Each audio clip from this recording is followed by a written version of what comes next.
Selamat malam. Oke, aku langsung aja ya teman-teman ya. Ini udah 1000 yang nonton. Saya rasa banyak yang penasaran dengan kondisi market kita setelah beberapa waktu yang lalu ngegas, terus ini mulai slow down. Ya, ini IHSG. Turunin dikit chartnya. Semoga Instagram Live malam hari ini bisa direkam. Karena kemarin rekamannya nggak bisa di-up gitu. Jadi teman-teman kalau bisa nonton sampai habis aja. Ya, jadi IHSG ini konsolidasi normal sampai level 6550-an sebenarnya masih normal dan masih akan zigzag teman-teman. Nah, terus bakalan kemana arahnya? Perkiraan sih masih akan naik sih ya. Jadi masih akan uptrend sampai Desember sampai Januari. Jadi ya sabar dulu lah, sabar dulu ya teman-teman ya.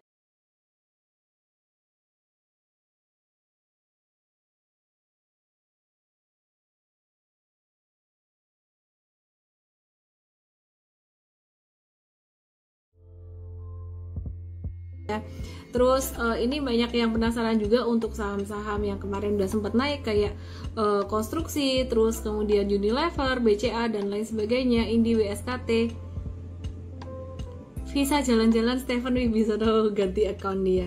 Ya jadi BBCA banyak yang nanya juga ya, kabarnya gimana? Nanti aku akan bahas kondisi market setelah aku bahas sentimen global dan nasional.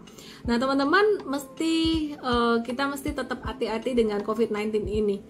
Jadi di China ini selain ada beberapa sentimen dari krisis energi dan juga perlambatan perekonomian, China ini kembali melakukan lockdown gitu ya, karena varian deltanya di China ini semakin meningkat gitu. Jadi memang belum terlalu banyak, tapi mereka udah antisipasi nggak mau sampai terjadi yang sampai gimana hari banget gitu, gimana banget kayak dulu. Nah kemudian yang berikutnya dari China sendiri saat ini lagi merencanakan pembatasan harga batu bara untuk memperbaiki krisis energi. Nah pembatasan harga batu bara ini sebenarnya bisa nggak sih dilakukan di China, padahal mereka butuh banget gitu. Kayaknya sih agak almost impossible untuk bisa mengontrol harga batu bara sementara demand-nya tuh besar dan supply-nya tuh dikit gitu. Jadi sebenarnya mereka berusaha untuk kontrol pun juga susah.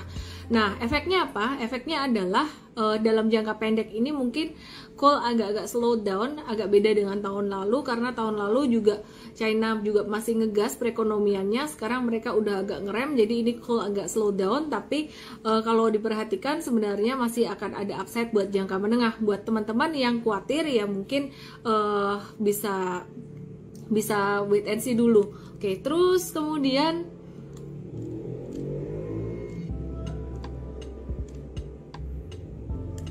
ini ada beberapa sentimen dari dalam negeri dari beberapa emiten. Yang pertama dari TLKM ya, dari Telkom. Anak usahanya Mitratel ini bakalan IPO ya. Jadi Mitratel bakalan melepas 25,54 miliar ke publik gitu. Setara 29,85% dari seluruh modal ditempatkan dan disetor Mitratel setelah IPO gitu. Jadi harga penawarannya sekitar 775 sampai 975 ya. Kapan IPO-nya? Rencananya penawaran awal IPO Mitratel ini akan berlangsung pada 26 Oktober hingga tanggal 4 November gitu. Dan kemudian pernyataan efektif dari OJK diperkirakan dapat diperoleh pada 12 November 2021. Jadi dengan begitu penawaran umum dijadwalkan berlangsung sekitar tanggal 16 sampai 18 gitu. Penjatahannya tanggal 18 dan distribusi secara elektroniknya tanggal 19. Jadi sekitaran tanggal itu, teman-teman. Dan ini akan jadi satu hal yang sangat menarik sekali, satu hal yang sangat bagus sekali, dan Mitratel ini akan menjadi meramaikan industri tower-toweran gitu. Jadi saingannya TOWR dan juga TBIG ya. Jadi nanti pilihannya bukan cuman TOWR dan juga TBIG aja. Anyway, out of topic dikit, congrats yang di koin, yang di kripto. Kita ada trading Shiba Inu dan cuannya lumayan. Terus kemudian Solana juga cuannya lumayan. Masih ngehold untuk jangka menengah, jangka pendeknya udah profit taking. Kalau nggak siap dengan fluktuasi silahkan profit taking dulu untuk Shiba Inu dan juga Solananya. Cuannya sekitaran udah 30-an %. happy profit, salam profit ya. Kita kembali ke saham ya. Jadi di Mtrade ada advisory untuk atau bimbingan untuk kripto juga gitu. Sebelum saya lanjutkan, pastinya kita akan kasih disclaimer bahwa analisis yang kita lakukan dengan teknikal dan fundamental, tapi tetap ada resiko fluktuasi yang harus diantisipasi sendiri gitu ya. Oke, sekarang dari SCMA. SCMA ini bakalan ada stock split ya setelah mendapatkan persetujuan pada RUPS luar biasa pada tanggal 13 Oktober 2021 yang lalu. Rasio stock splitnya 1:5 dengan jadwal akhir perdagangan saham nilai nominal lama tuh 50 per saham di pasar reguler dan pasar negosiasi. Jadwalkan pada 28 Oktober. Ya, jadi bakalan stock split gitu. Terus kemudian ELSA. Dari ELSA sendiri secara fundamental atau story, ini dia sudah mendapatkan kontrak baru sekitaran 7,6 triliun atau sekitar 75% dari kontrak yang didapat berasal dari grup Pertamina gitu ya. Jadi masih akan sangat bagus sekali untuk ELSA, untuk sentimennya. Nah, sementara itu untuk Medco sendiri harga komoditasnya mulai recover. Kinerja Medco sendiri melesat di semester 1 2021. Saya rasa kemarin teman-teman mungkin udah tahu, tapi ini just update aja ya. Jadi naik 15% secara year on year untuk EBITDA-nya. EBITDA itu apa sih? Earnings before interest, tax and depreciation gitu. Terus kemudian Akra PT AKR Corporindo ini pendapatannya naik 24% di kuartal 3 2021, which is itu sangat bagus sekali. Akra sendiri laba bersihnya juga naik 16,5% dibandingkan dengan periode yang sama tahun lalu ya, jadi menarik ya. Terus kemudian dari United Tractors ini penjualan alat beratnya melonjak 84% di kuartal 3 2021 ya. Jadi Komatsu, penjualan alat berat Komatsu tuh naik banget. Dan kemudian untuk penjualan ke sektor pertambangan masih didominasi dengan mendominasi 49% dari total penjualan ya, diikuti konstruksi 27% dan kehutanan 14%. Jadi UNTR ini, United Tractors, secara story masih oke. Oke, terus kemudian hari ini tadi saham Kalbe Pharma itu melesat luar biasa, laba bersihnya naik 23,4% year on year. Mtrade udah beli beberapa hari yang lalu dan udah cuan dan masih bisa naik lagi untuk Kalbe Pharmanya gitu. Jadi ini hari ini pertama naik dan patternnya juga bagus banget, inverse head and shoulders. Nanti kita akan bahas ya. Kalbe Pharma sendiri pada kuartal 3 2021 dia berhasil membukukan pendapatan sekitar 6,7 triliun, artinya naik 22,5% secara year on year. Ya, didorong oleh kenaikan penjualan obat resep sebesar 14% secara kuartalan dan 23% secara tahunan. Laba bersih naik 23% tahunan. Jadi bagus banget Kalbe Pharma. Jadi kalau dia berhasil bertahan di atas 1500 maka akan berpotensi membentuk inverse head and shoulders. Apa itu inverse head and shoulders? Tanda pembalikan arah naik, dan kita baru aja bikin artikelnya di Mtrade gitu. Dan posisi target pola di area 1760 sekitaran itu. Nanti aku akan bahas secara teknikalnya teman-teman. Oke, aku akan mulai bahas untuk yang banyak ditanyakan oleh teman-teman tadi dan juga pastinya saham-saham yang baru aja aku mention.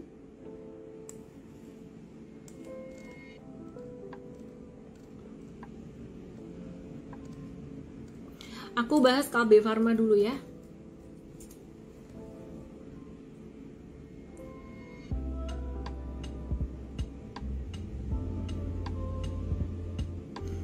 Pertanyaannya banyak, aku mau bahas yang mana dulu?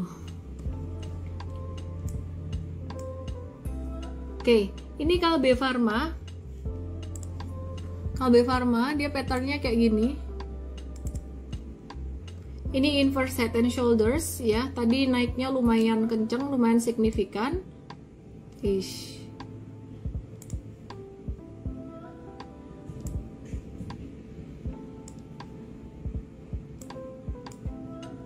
Terus teman-teman kalau diperhatikan ini volumenya naik gila nih, kencang banget nih. Jadi kalau misalkan besok sampai ada koreksi ke level 1500 pun saya rasa itu merupakan level yang bagus untuk teman-teman bisa masuk ya, bisa entry ya. Udah lama dia nggak gerak, dia konsolidasi aja gitu.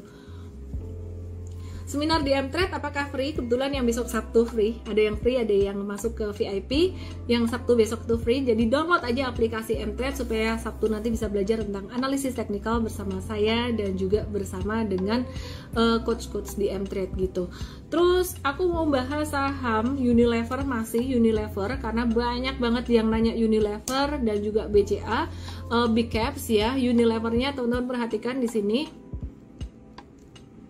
Seperti yang saya bahas kemarin ya, Unilever ini kalau dia ketahan MA 20-nya atau ketahan di sini MA birunya di sini dan mulai bentuk hijau, kita akan buyback. Dan tadi Mtrade ada buyback di sini sih. Mulai ada sedikit technical rebound. Teman-teman, sebenarnya aku ngelihat saat ini tuh banyak banget potensi untuk buy on weakness ya. Salah satu di antaranya, aku agak out of topic dikit nih, dari sektor consumer good. Ini ada saham SMBR, dia juga lagi kena area support gitu. Jadi kalau teman-teman perhatikan di sini,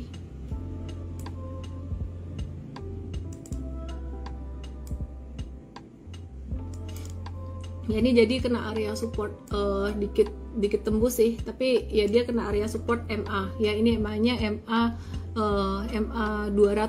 MA 200 tuh kuat banget, jadi kuat banget menahan. Terus kemudian selain SMBR, aku mau balik lagi ke blue chip dulu. Banyak yang nanyain BCA gimana? BCA sih tadi konsolidasi normal aja sih ya. Jadi ini naik dikit terus turun, ini normal-normal aja gitu. Terus ada yang nanya Edwinars, Breeze fail kah?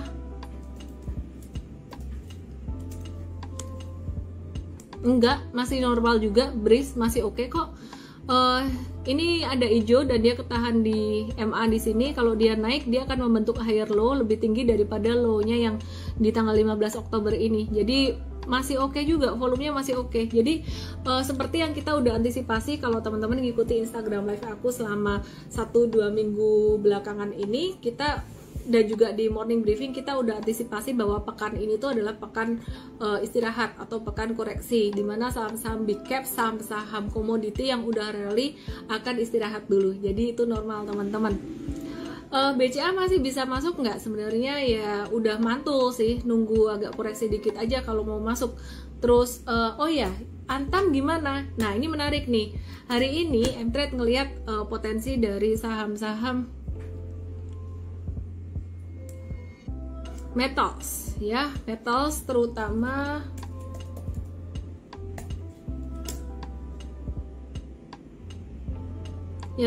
tins dan juga Inco, karena ini kena di area supportnya. Potensial technical rebound, swing trading aja dulu. Kalau mantul untuk Inco kemungkinan level 5090, 5090 atau 5100 gitu. Terus MTEK apakah udah reversal? Dika Aditya nanya.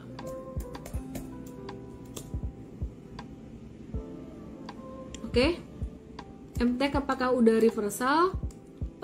Dari kemarin sih sama patternnya ya. Ini patternnya inverse head and shoulders, terus kemudian dia breakout. Ini kena resisten kecil, kemungkinan akan ada koreksi normal. Mtrade sih udah profit taking ya. Nah ini dia, MTEK-nya tadi udah jualan cuan 9-10% untuk MTEK-nya. Terus ada profit taking kecil di Medco juga. Terus ini ada cut loss di WSKT untuk swing trading. Nah WSKT gimana sih? Kita lihat ya.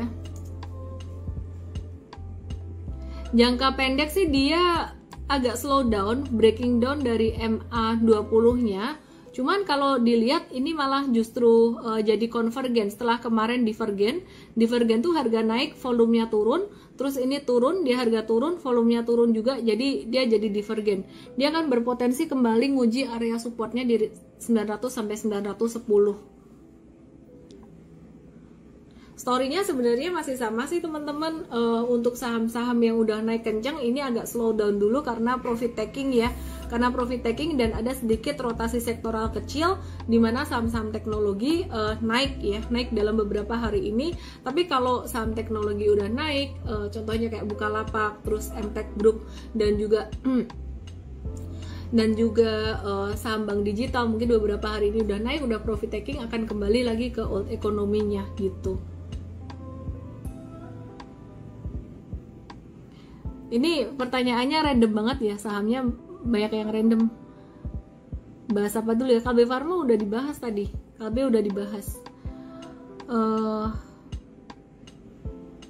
Medco, oke.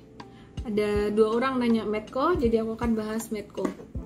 Boleh dong tanya yang lainnya selain nanya tentang saham, problem kalian dalam trading atau dalam investasi, apa aja gitu. Jadi bukan cuma nanya kode sahamnya aja. Medco dalam jangka pendek dia kena resisten kecil sih, dia bakalan koreksi normal aja, konsolidasi koreksi normal, tapi perkiraan saya ini dia koreksinya ini si Medco untuk dia membangun satu fondasi buat uptrend lagi. Nah, untuk Medco sendiri dia masih aman selama di atas level 570. Kalau udah di bawah 570 ya harus mulai kurangin posisi.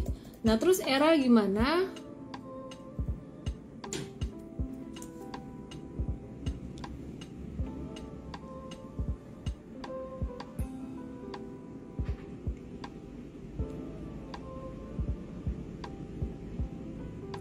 Lucu ini, Vin 888 autopilot, gak bisa pegang cash. Ya bener nih, aku pin ya, bagus. Berhubung chat aku di era nggak muncul-muncul, loadingnya kayak gini terus, muncul dia. Oke, aku jawab singkat aja ya buat era ya. Era ini lagi di area support ya. Jadi era beberapa waktu yang lalu kan udah naik lumayan signifikan. Dia udah breakout dari downtrend line-nya di sini. Ya, ini dari downtrend line dia udah breakout, terus kemudian dia lagi koreksi normal. Sekarang kalau saya tarik satu garis di sini, ya, saya tarik satu garis di sini. Ini dia lagi di area support ya, lagi di support di sini, gitu. Terus, anyway, bisa dimanfaatkan buat trading juga ya teman-teman. Ini bagus nih, pertanyaan dari Vin 888 autopilot. Pertanyaan adalah gimana aku nggak bisa pegang cash saat trading? Iya sih. Kalau marketnya lagi naik kayak kemarin, kadang misalkan udah profit taking ya, tahu marketnya udah di atas, udah profit taking, gak bisa pegang cash tuh karena kan mau beli-beli terus. Kenapa? Karena sebenarnya FOMO, fear of missing out. Nah, aku ada nulis satu artikel nih tentang FOMO atau fear of missing out di Mtrade, ada di post di Mtrade artikel itu. Di situ saya tulis sebenarnya FOMO itu disebabkan oleh apa sih? FOMO atau fear of missing out disebabkan karena kita terlalu banyak ngelihat dunia luar. Kita terlalu banyak membandingkan diri kita dengan orang lain gitu, termasuk untuk tradingan kita gitu. Jadi kalau kita membandingkan dengan diri sendiri di masa lalu, sebenarnya fokusnya adalah kita bertumbuh atau growing atau progress belajar kita jadi lebih baik gitu. Tapi kalau kita bandingin dengan orang lain, yang terjadi adalah FOMO. Maka dari itu saya sangat berhati-hati sekali secara personal untuk masuk dalam group discussion, karena ketika kita masuk dalam group discussion itu akan ada orang A, B, C, D ngomong ini itu, jadi kita bukan fokus pada diri sendiri gitu ya. Nah, gimana caranya biar nggak FOMO? Langsung aja download aplikasi Mtrade dan klik di situ, cari artikelnya FOMO gitu aja, FOMO atau JOMO, The Joy of Missing Out. Oke, ini ada pertanyaan.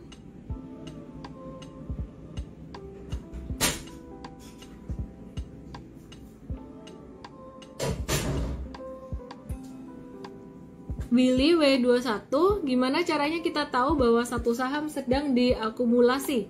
Caranya tahu saham sedang diakumulasi, kalau aku sih as simple as ngelihat dari teknikalnya ya, dari teknikalnya. Nah, kita lihat dari teknikalnya, baik dia lagi di atas ataupun di bawah.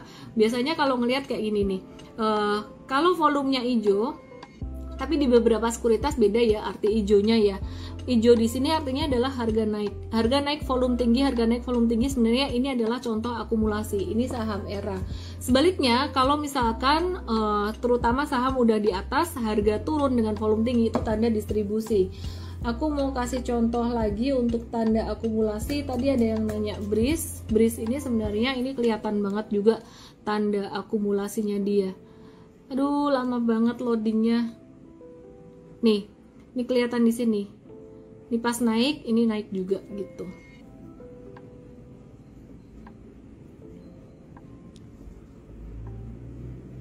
Oh ini ya, Lulu Momo F3. Miss kan kalau lagi bullish kita harus memanfaatkan peluang. Betul, memanfaatkan peluangnya, tapi kan meskipun bullish itu ada zigzagnya. Jadi ketika bullish chartnya gini kan, naik kan, terus nanti turun lagi, naik lagi, turun lagi.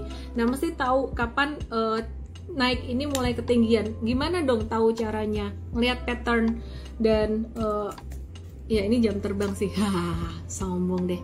Oke, aku kasih lihat contoh ya, BBCA ya. Salah satu cara yang aku pakai biasanya adalah dengan melihat garis kemiringan tren ya. Kalau garis kemiringan trennya, contohnya di sini, ini garis kemiringan trennya udah hampir vertikal, terutama untuk saham yang big caps banget kayak BCA gini. Ini artinya udah mulai rawan profit taking dan koreksi itu akan terjadi normal gitu, normal correction.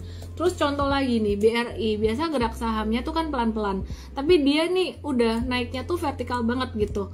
Aku cariin yang lebih ekstrim deh ya, BNI. Nah BNI ini lebih sadis lagi, dia benar-benar kayak naiknya tuh kenceng banget gitu. Nah jadi dari garis kemiringan tren inilah yang aku bisa lihat ini mulai rawan untuk koreksi. Semakin tegak, semakin dekat ke 90 derajat tuh dia semakin rawan koreksi dalam jangka pendek. Terus nentuin koreksinya gimana? Kalau nggak ada supportnya, misalkan MA-nya jauh banget, contohnya kayak gini. Ini MA-nya jauh banget. Aku pasangin Fibonacci. Nah kalau Fibonacci-nya kayak gini, dia yang terdekat di level 6550 kayaknya kan nggak rasional nih. Jadi kita fleksibel aja, kita cari low yang terdekat lagi. Oh, low yang terdekatnya ada di sini. Ini juga ada, kecil ya, hampir nggak kelihatan. Ini di level 6900 dapat Fibonacci 618. Yang ini rasanya sih lebih rasional, lebih bisa tercapai gitu. Jadi itu caranya kalau mau tahu saham ketinggian dalam jangka pendek tuh gimana. Aku ngelihat garis kemiringan trennya gitu.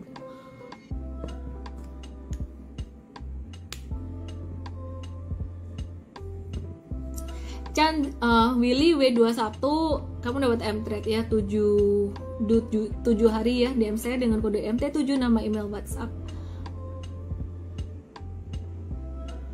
Ini ada yang nanya dari Chandra Willy 630, Miss kalau ada gap seperti apa yang akan ditutup dan tidak? Gap yang biasanya ditutup dia munculnya pada masa trend sideways. Gap yang tidak ditutup biasanya dia munculnya pada masa awal dari uptrend. Nah, bingung kan? Jadi mesti ngerti trennya dulu gitu. Jadi ada kondisi di M-Trade kita ada jelasin state 1, 2, 3, 4. State 1 ini dari sideways kemudian dia breakout. Nah, kalau habis sideways tiba-tiba dia breakoutnya awal, artinya ini baru awal banget. Ini belum tentu dia gapnya bisa ditutup, jadi dia akan kencang gitu. Nah, kemudian stage 2 adalah masa uptrend, kadang-kadang gap juga bisa jadi nggak ditutup. Tapi kalau udah masuk stage 3 atau di stage 1 itu biasanya gap akan ditutup. Gap nggak harus selalu ditutup teman-teman. IHSG sendiri sempat membentuk gap yang tidak ditutup. Aku cariin ya, mungkin pada nggak percaya nih.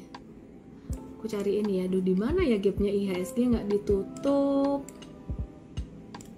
Ntar aku bersihin dulu chartnya. Nih, coba mari kita lihat gap IHSG yang tidak tertutup. Di manakah dia?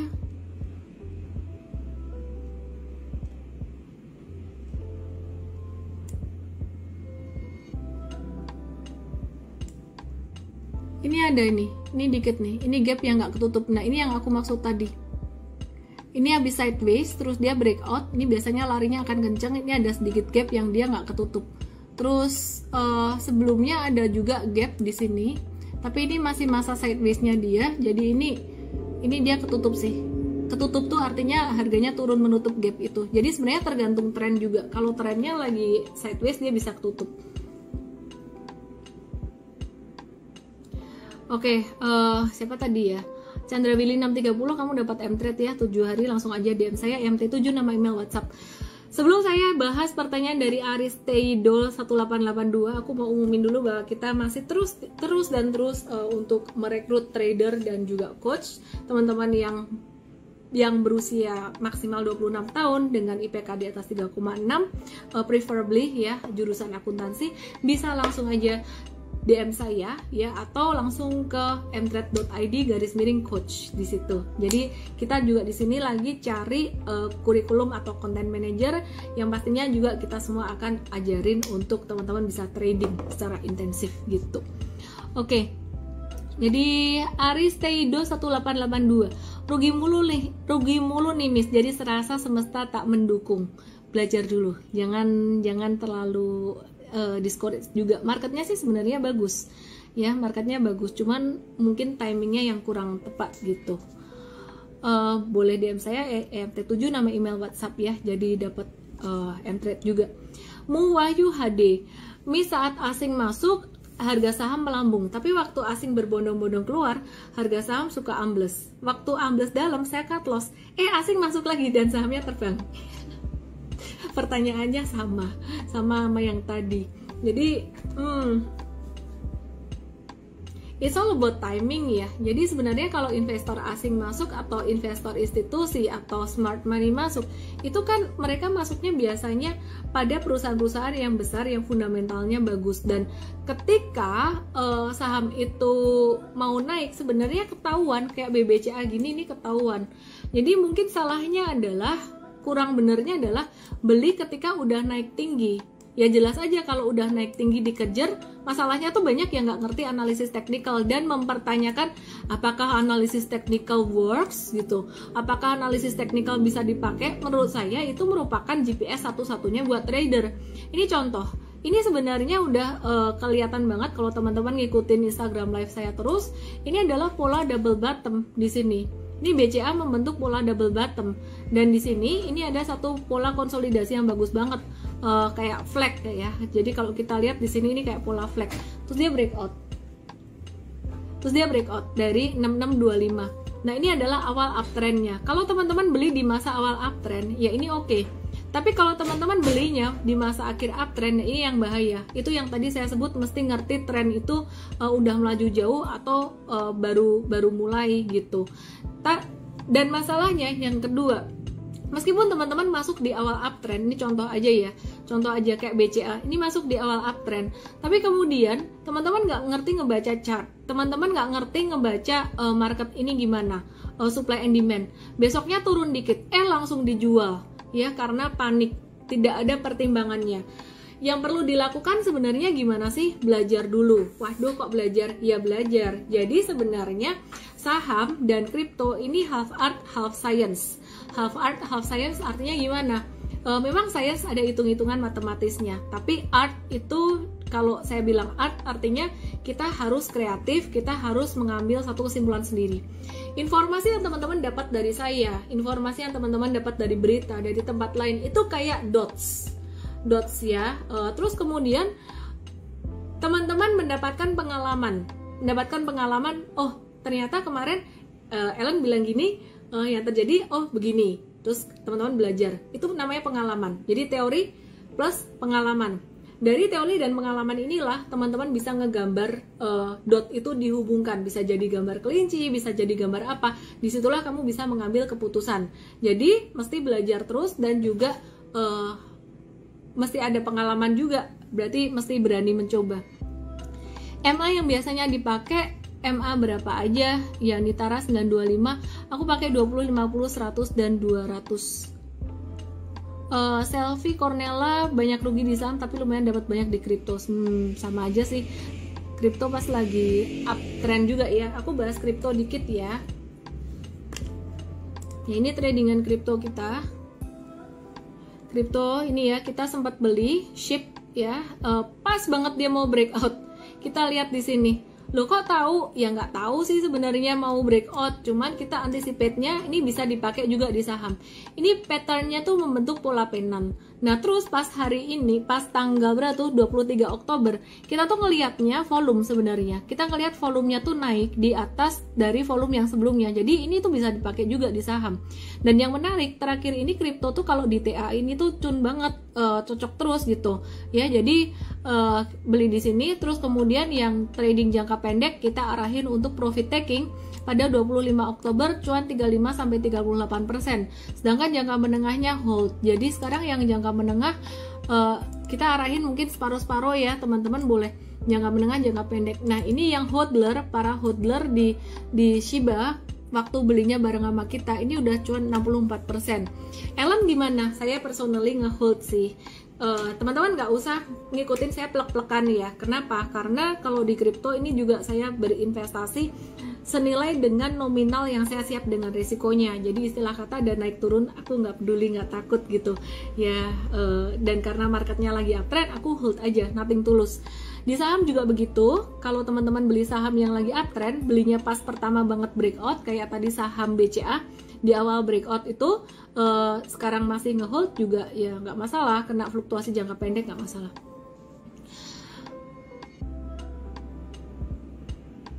Miss ikutan saham IPO nggak? Jarang sih. Mau belajar Miss, minta free trial please. Bendy Sucipta. Oke, DM saya MT7 nama email WhatsApp ya. Ini menarik, Elvin Sulistyo.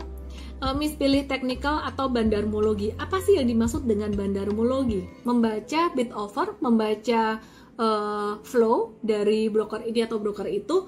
Saya merasa bahwa kalau misalkan orang beli dari broker A, kadang-kadang jualannya belum tentu dari broker A itu, dia bisa pindah ke broker yang lain gitu loh. Jadi aku lebih ngelihatnya ke technical analysis. Ini balik lagi ke pilihan time frame juga sih. Kalau scalper mungkin lebih ngelihat ke bid offer.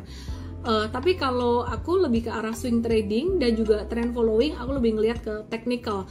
Nah sebenarnya kalau kita ngelihat technical, harga dan volume, konvergensi, divergensi, itu sebenarnya juga merupakan bagian dari kita tracking demand and supply. Jadi kalau misalkan teman-teman ngomong bandarmologi itu apa sih? Itu sebenarnya tracking kan, demand and supply juga. Siapa beli ini, siapa jual itu, berapa banyak beli ini, berapa banyak jual itu. Itu kita bisa track juga dari analisis technical gitu. Jadi kalau ditanya TA atau bandarmologi, TA juga part of bandarmologi sebenarnya kalau dibilang secara konsep. Oke, Elvin Sulistyo boleh DM saya MT7 nama email WhatsApp. Oke, ini bagus 2014. Gimana caranya supaya terhindar dari dead cat bonds? Taunya gimana ya yang trennya baru-baru naik? Namanya aja dead cat bonds. Dead cat bonds. Dead cat tuh jatuh, kemudian bonds naik. Dead cat bonds itu artinya adalah pantulan setelah jatuh dalam. Contoh, Bukalapak, MTEK, terus saham apalagi semua saham yang habis jatuh dalam terus kemudian dia naik, itu namanya dead cat bonds atau mantul. Nah, apakah saham itu yang mengalami dead cat bonds dia nggak akan naik dalam jangka panjang? Bisa aja dia naik dalam jangka panjang, tapi ketika setelah dia mengalami bouncing dia akan turun dulu. Aku kasih contohnya, nggak usah jauh-jauh, ini yang banyak teman-teman tanyain adalah saham Unilever. Nah ini sebenarnya yang dimaksud dengan dead cat bonds tuh kayak gini. Dead cat bonds itu adalah, ini contoh ya, ini jatuh terus kemudian dia naik lagi. Dead cat bonds naiknya cuma sementara aja, terus turun lagi, terus kemudian naik lagi, jatuh lagi, naiknya sementara aja. Nah apakah ini dead cat bonds? Ini iya, naik dan dia turun lagi, tapi trennya akan membaik jika dia membentuk higher low. Ini kemungkinan akan membentuk higher low gitu.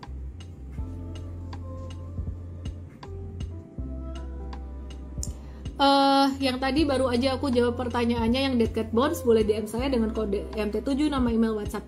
Goer89, Miss kadang sudah ngumpulnya, udah cuan kali ya, udah ngumpul cuannya. Cuman dari awal Oktober namun hilang dalam 2 hari kemarin. Gimana ya Miss? Nah, aku tahu nih problemnya atau penyakitnya di mana. Coba bayangin, udah ngumpulin cuan dari awal Oktober, sebenarnya untung, tapi wipe out hanya dalam 2 hari. Kenapa? Karena kamu beli di bawah nominal kecil, begitu sampai di atas greedy dan nambah terus di atas nominalnya gede. Beli di bawah 10%, beli di atas 50% dari total portfolio. Gimana caranya nggak wipe out gitu. Jadi kalau turun dikit langsung nominal kerugiannya jadi gede. Padahal sebenarnya percentage jatuhnya tuh nggak banyak gitu. Ya, anyway itu lebih ke arah risk management ya. Goer89 langsung aja DM saya MT7 nama email WhatsApp. Buat dapetin M-Trade 7 hari. Terus ada lagi yang nanya, wah ini pertanyaan bagus-bagus. Oke ya, bagus-bagus nih pertanyaannya. Aristedo 1882, kamu udah dapet kayak yang tadi.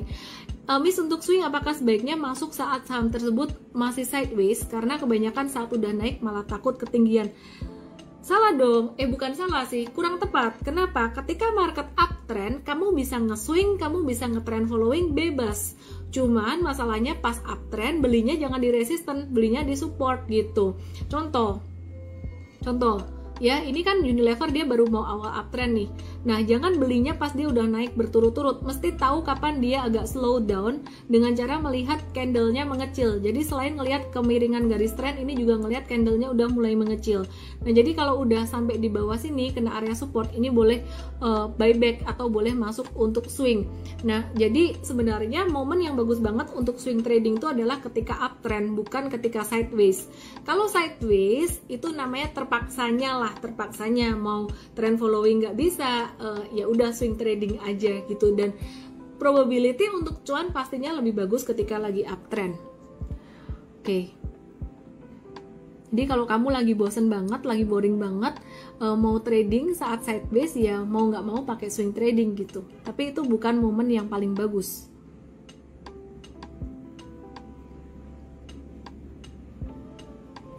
Umi Latifa, kadang akumulasinya asing itu rapi banget. Diakumulasi selama berhari-hari pas harga di bawah. Tapi tahu-tahu terbang mau ikut ternyata dapat di pucuk. Sebenarnya kamu tuh udah pinter, Umi.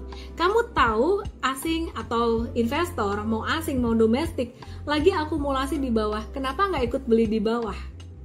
Karena takut kan? Nah, kenapa beli di atas? Karena FOMO. Seperti yang saya bilang tadi, FOMO terjadi karena ikut-ikutan lihat orang lain. Makanya jangan lihat orang lain, lihat chartnya aja. Buat aku selama 14 tahun di market ini, yang paling jujur sama aku tuh cuman si chart ini. Di saham ya, grafik saham. Paling jujur tuh chart ini. Wah, kalau bicara berita-berita gimana? Berita tuh kadang ada yang kita bisa ikuti, kadang yang malah orang tuh jualan ketika berita itu muncul atau sell on news, padahal beritanya bagus banget gitu. Baik di saham maupun di kripto. Umi Latifah bisa DM saya MT7 nama email WhatsApp, kamu dapat M-Trade 7 hari. Aku suka banget di sini pertanyaannya bagus banget.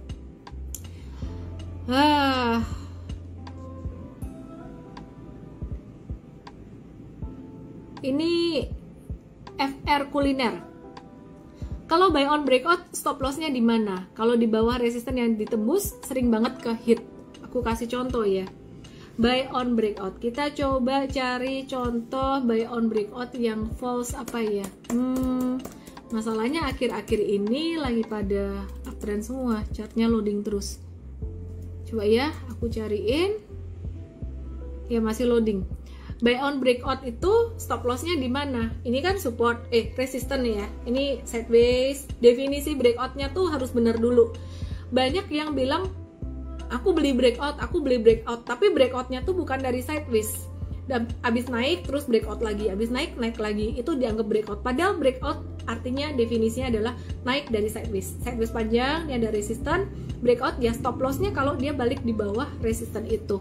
Ini aku kasih contoh. Nah ini dia. Ini aku kasih contoh ya. Ini ESA dan ini kejadian nyata. Oke. Waktu itu breakoutnya di sini. Aku mundur, aku tarik mundur aja. Teman-teman gak usah liatin yang naiknya. Teman-teman lihat pas di sini aja. Nah ini kan kelihatan ya. Ini breakout nih. Ini breakout. Sorry, ini di sini breakout. Terus kemudian dia turun. Hari itu dia turun. Nah, kamu boleh cut loss, kamu boleh nge-hold dengan cara apa? Lihat volumenya. Berhubung ini volumenya jauh lebih kecil daripada ketika dia naik, kamu boleh hold. Tapi kalau volumenya dia besar, ya kamu harus jual. Wah, tapi ternyata kalau misalkan tengah hari nih ya, ini kan candlenya sempat merah lumayan. Udah cut loss, gimana tuh? Ya udah biarin aja gitu. Udah nggak apa-apa, biarin aja. Tapi besoknya naik lagi, 2 hari berikutnya, buyback. Lah kok gitu? Kalau misalkan yang di sini nggak di cut loss gimana? Ya untung-untungan gitu. Kalau misalkan ini merah, ini kan siang hari sebenarnya merah nih. Ini merah ya. Kalau misalkan kamu nggak cut loss, besoknya turun lagi, berarti itu confirm breakdown, harus benar-benar cut loss. Tapi kalau misalkan di sini kamu cut loss dan ternyata naik, ya nggak usah nyesel, buyback aja. Nah, itulah trader, mesti harus berani buyback atau berani mengambil keputusan tuh lebih cepat. Nah, singkat cerita, ini si SA ini kebetulan dia naik gitu ya, dia naik tinggi.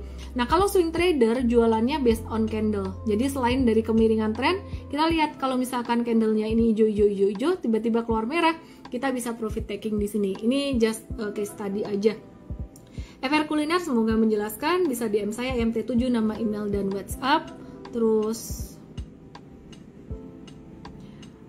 besok hari Sabtu ada seminar gratis tentang analisis teknikal. Basic banget, kita start lagi dari basic lagi setelah lama kita nggak seminar technical analysis. Teman-teman bisa download aplikasi Mtrade dan klik banner acara besok hari Sabtu jam 10 pagi gratis. Langsung aja download aplikasinya sekarang di Android dan iOS gratis. Agnes Wulandari, BRI nambah nyicil sekarang menguntungkan nggak? Oke, aku kasih lihat ya. Menurut teman-teman gimana? Yang udah ngelihat tren selama beberapa hari, aku kasih lihat. Menurut teman-teman gimana nih BRI? Coba dianalisis sendiri. Ini BRI, chartnya agak-agak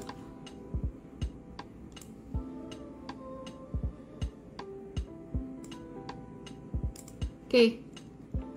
Nah, kalau dalam jangka pendek si BRI ini dia udah terkoreksi, kena ke supportnya sebenarnya. Dia kena ke 4250 ini, tapi koreksi normal aja ya buat swing trading aja. Kalau buat investor menurut saya sih udah agak terlambat ya untuk BRI, lebih ke arah saham-saham consumer good kayak ICBP, Indofood, Unilever gitu sih kalau untuk investasi. Terus HMSP, GGRM. Nah, HMSP ini menarik, dia tuh diskon valuasinya 70-an% masih dari rata-rata PI 5 tahunannya dia. Cuman si HMSP ini kita masih ada tantangan dari kenaikan cukai rokok di tahun 2022 nanti. Jadi Agnes Wulandari kalau nanya BRI nambah nyicil sekarang menguntungkan nggak? Aku bilang sih agak-agak nanggung sih ya. Upside masih ada tapi udah agak nanggung. Miss Esa bisa di hold sampai windrest. Kita follow the trend aja, technical. Kalau misalkan belum windrest udah patah trend ya kita exit gitu.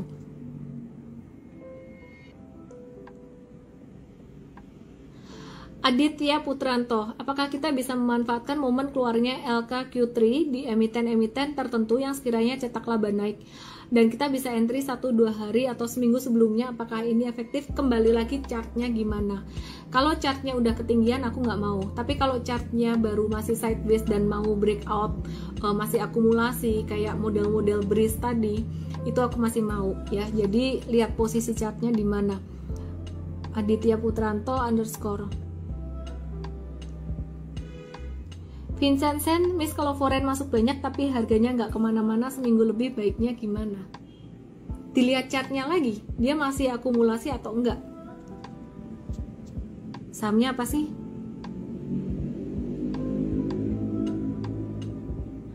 Andi.vanho, berapa banyak saham yang cocok dimiliki oleh trader pemula? Kalau bisa jangan kurang dari, ini tergantung modal juga ya. Kalau bisa jangan kurang dari 5 dan jangan lebih dari 10. Kalau kurang dari 5, misalkan modalnya kecil banget ya 3 deh, jangan sampai cuma 1 saham aja gitu. Jadi aku nggak tahu modal kamu berapa, intinya jangan sampai cuma 1 atau 2 saham aja, itu agak-agak riskan ya. 5 tuh ideal buat pemula. Cuman sekali lagi tergantung modal ya. Kalau misalkan modalnya sampai bermiliar-miliar, rasanya bisa lebih dari 10 saham, tergantung dari skillnya juga gitu. Ini lucu nih, Hadi Manchester, ngatasin fear-nya yang susah. Untung dikit langsung jual tuh tak takut turun, naik kenceng, turun dikit, nunggu naik, bablas turun pun jual. Oke. Ada orang yang problemnya fear, ada orang yang problemnya adalah greed gitu.